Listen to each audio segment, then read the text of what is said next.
సత్యసాయి జిల్లా గోరంట్లలోని కస్తూరి సిమెంట్ భారీ మోసం వెలుగులోకి వచ్చింది. వినియోగదారులను మోసం చేస్తూ ప్రభుత్వ ఆదాయానికి భారీ నష్టం కలిగిస్తూ సిమెంట్ స్థానంలో బూడిదను అధికంగా కలిపి అమ్ముతున్న రాకెట్ పై విజిలెన్స్ అధికారులు దాడులు చేశారు. సిమెంట్ కంటే పెద్ద మొత్తంలో బూడిదను మిక్స్ చేసి నకిలీ సిమెంట్ తయారు చేసినట్లు అధికారులు గుర్తించారు. అనంతరం ఆ సిమెంట్ ని అల్ట్రాటెక్ పేరుతో నకిలీ సంచుల్లో ప్యాక్ చేసి మార్కెట్లోకి విడుదల చేస్తున్నట్లుగా అధికారులు గుర్తించారు. ఈ వ్యవహారం వల్ల వినియోగదారులు మోసపోవడమే కాకుండా నిర్మాణాల నాణ్యత దెబ్బతినే ప్రమాదం ఉందని, ప్రభుత్వానికి పన్నుల రూపంలో పడాల్సిన భారీ ఆదాయం కూడా కోల్పోయినట్లు అధికారులు తెలిపారు. విజిలెన్స్ డిపార్ట్మెంట్ ఇప్పటికే ఈ వ్యవహారాన్ని పూర్తిగా పరిశీలించి కస్తూరి సిమెంట్ యజమాని మహేష్ పై క్రిమినల్ కేసు నమోదు చేసినట్లు అధికారులు స్పష్టం చేశారు. Legal, metrology, commercial tax, pollution control board విభాగాలు కూడా అతనిపై పలు కేసులు బుక్ చేసినట్లుగా సమాచారం. అధికారులు మొత్తం యూనిట్ను సీజ్ చేయగా నకిలీ ఉత్పత్తులు మార్కెట్లోకి వెళ్లకుండా చర్యలు చేపట్టారు. ఈ దందాలో మరెవరైనా భాగస్వాములు ఉన్నారా అనే కోణంలో కూడా విచారణ కొనసాగిస్తున్నట్లు అధికారులు తెలిపారు. అంతేకాక నకిలీ సిమెంట్ వల్ల ఇప్పటికే ఎక్కడైనా నిర్మాణాల నాణ్యత దెబ్బతిన్నదా అన్న అంశాన్ని కూడా సంబంధిత శాఖలు పరిశీలించనున్నట్లు అధికారులు వెల్లడించారు. రైట్, ఇదే అంశానికి సంబంధించిన పూర్తి సమాచారాన్ని మా ఏపీ బ్యూరో చీఫ్ ఈశ్వర్ మరింత సమాచారాన్ని అందిస్తారు. ఈశ్వర్, చెప్పండి, ఈ అంశానికి సంబంధించిన డీటెయిల్స్ ఏంటి అసలు? సత్యసాయి జిల్లా గోరంట్ల కేంద్రంగా నకిలీ సిమెంట్ దందా యథేచ్ఛగా కొనసాగుతున్న వ్యవహారం ఇప్పుడు ఆలస్యంగా వెలుగులోకి రావడం జరిగింది. కస్తూరి సిమెంట్ యజమాని మహేష్ పై కూడా పలు రకాల క్రిమినల్ కేసులు కూడా నిఘా వర్గాలు నమోదు చేసినట్టు కూడా మనకు సమాచారం వస్తున్నాయి. విజిలెన్స్ దాడుల్లో ఈ వ్యవహారం మొత్తం కూడా ఒక్కసారిగా బయటపడింది. అయితే సిమెంట్ బస్తాల్లో బూడిద కల్తీ చేస్తూ బూడిద నింపి ఆ బస్తాలను అక్రమంగా రవాణా చేస్తూ అమ్మకాలు చేపడుతున్నది ఒకటి. రెండోది, అల్ట్రాటెక్ సిమెంట్ కి సంబంధించినటువంటి కవర్స్, బ్యాగ్స్ లో ఈ నకిలీ సిమెంట్ ని, బూడిద కలిపినటువంటి సిమెంట్ ని ప్యాక్ చేసి ఇతర రాష్ట్రాలకు తరలిస్తున్నటువంటి వ్యవహారాన్ని కూడా అధికారులు గుర్తించారు. దానికి సంబంధించినటువంటి పక్కా ఆధారాలతో విజిలెన్స్ అధికారులు దాడులు చేసే నేపథ్యంలో విస్తుపోయే భయంకరమైన వాస్తవాలు కూడా వెలుగు చూశాయి. ఉమ్మడి అనంతపురం జిల్లాతో పాటు అటు కర్నూలు జిల్లాలో ప్రధానంగా ఈ కస్తూరి సిమెంట్ ఫ్యాక్టరీలు నడుపుతూ ఉన్నారు. ఈ కస్తూరి సిమెంట్ ఫ్యాక్టరీకి సంబంధించి యజమానిగా మహేష్ అనే వ్యక్తి ఉన్నాడు. అతని కనుసన్నల్లోనే ఈ వ్యవహారం మొత్తం కూడా సాగుతూ ఉంది.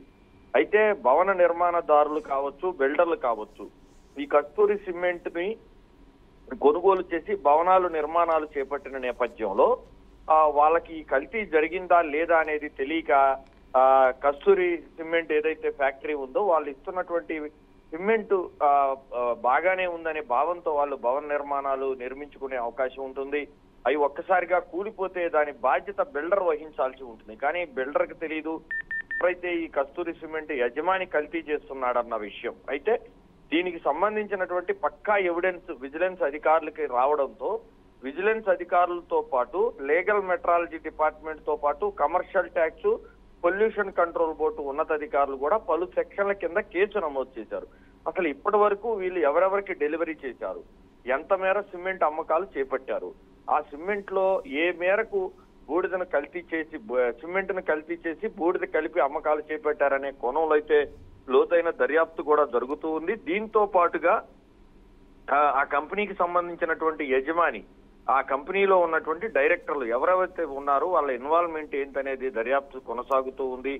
దీంతో పాటుగా అల్ట్రాటెక్ సిమెంట్ ఫ్యాక్టరీల్లో ఇప్పుడు ప్రధానంగా చెప్పుకోదగ్గ కంపెనీ అల్ట్రాటెక్ సిమెంట్ కి సంబంధించినటువంటి ప్యాకింగ్ కవర్స్ ను కూడా వీళ్ళు తయారు చేసి దాంట్లో ఈ సిమెంటు, ఈ బూడిదను కలిపేసి ఆ ప్యాకింగ్ తో ఉన్నటువంటి బ్యాగులు మొత్తం కూడా అమ్మకాలు చేపడుతున్నారు. అంటే అల్ట్రాటెక్ కంపెనీని కూడా వీళ్ళు చీటింగ్ చేస్తున్నారు.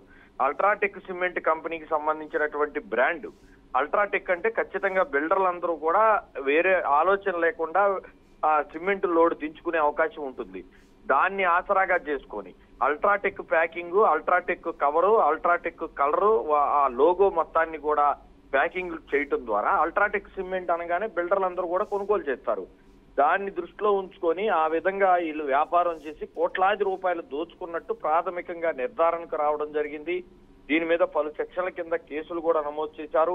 పొల్యూషన్ కంట్రోల్ బోర్డుతో పాటు లీగల్ మెట్రాలజీ, కమర్షియల్ ట్యాక్స్, అలాగే విజిలెన్స్ అధికారులు ఏకకాలంలో వీళ్ళ మీద దాడులు చేశారంటే ఏ స్థాయిలో అక్రమాలకు పాల్పడుతున్నారనేది మనకు స్పష్టంగా అర్థమవుతుంది.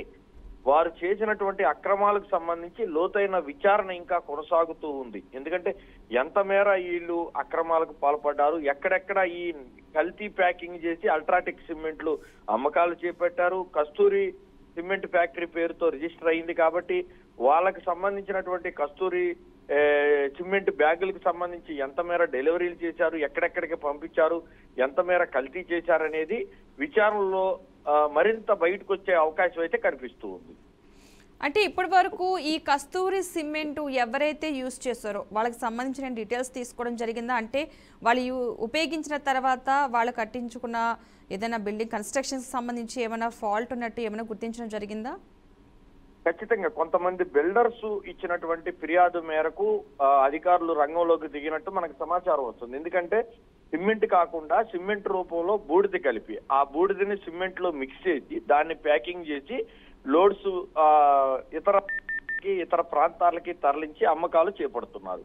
ఇప్పుడు మనం ఒకటి గమనించాలి, సిమెంట్ లోపలికి వెళ్ళి చెకింగ్ చేసే పరిస్థితి ఎక్కడా కూడా ఉండదు. బిల్డర్లందరూ కూడా ఆర్డర్ ఇచ్చుకుంటారు. అల్ట్రాటెక్ సిమెంట్ అనగానే ఒక బ్రాండ్ అని వాళ్ళు కొనుగోలు చేస్తూ ఉంటారు. వీళ్ళు చేస్తున్నది ఏంటంటే కస్తూరి సిమెంట్ పేరుతో వ్యాపారం చేస్తూ, కస్తూరి సిమెంట్ పేరుతో ఫ్యాక్టరీని నడుపుతూ, ఆ ఫ్యాక్టరీని ఇల్లీగల్ గా నడుపుతూ దాంట్లో బూడిద మిక్స్ చేసి ఆ ప్యాకింగ్ వచ్చేపాటికల్లా అల్ట్రాటెక్ సిమెంట్ ప్యాకింగ్ రావడంతో ఎవరైనా బిల్డర్స్ ఏం చేస్తారు, ఆ ప్యాకింగ్ చూడంగానే ఇది అల్ట్రాటెక్ సిమెంట్ కాబట్టి కల్తీ జరిగే అవకాశం ఉండదనే భావంతో వాళ్ళందరూ కూడా కొనుగోలు చేస్తూ ఉంటారు. ఇప్పుడు బిల్డర్స్ అందరూ కూడా భయపడుతున్న పరిస్థితి ఏంటంటే, ఇప్పుడు మనం కట్టినటువంటి కన్స్ట్రక్షన్ ఏదైతే ఉందో అది మంచి సిమెంట్ తో కట్టామా లేదా అనేది అందరిలో కూడా ఇప్పుడు ఆలోచన వస్తుంది.